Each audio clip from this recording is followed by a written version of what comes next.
The SABC plans to lay off around 1,200 freelancers and 600 permanent employees. This is despite being granted a 3.2 billion rand government bailout last year and calls from government urging employers, especially in the private sector, not to retrench workers during this COVID-19 period. The national broadcaster is in part blaming the coronavirus pandemic for its financial woes and says the broadcaster cannot continue on the current model. But political party UDM says the SABC should be able to receive some level of financial support from government for any losses incurred during this period. We're of the view that once that support is given out to the SABC, it should give the management and the executive of SABC enough time over the next few months as we begin the process of relaxing the regulations and opening up the economy to turn around the institution so that it goes back to its profitable levels where it was in the past.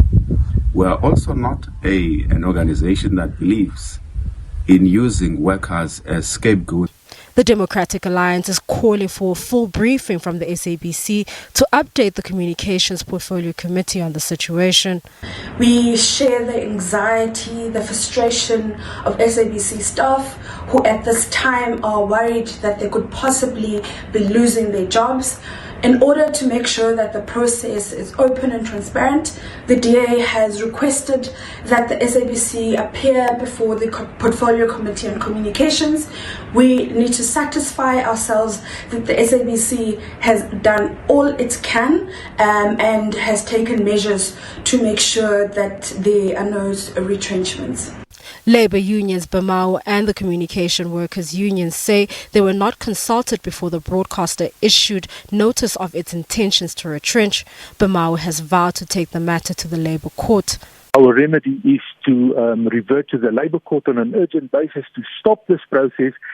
If the SABC is claiming that they have consulted and that they are proceeding with retrenchment, the letter that has been served on us today said that the SABC has not made a final decision in this respect, but most certainly SABC employees can be assured that we will not simply let the SABC make people lose their jobs.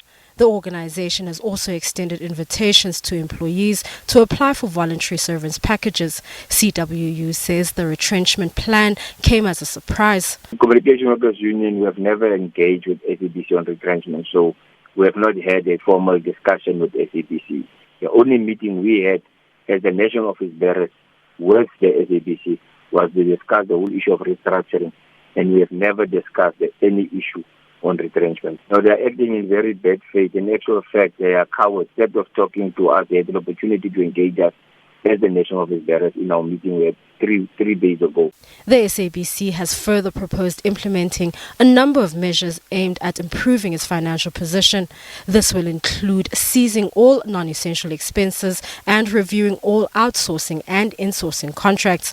The SABC declined to comment, while the Ministry of Communications could not be reached for comment.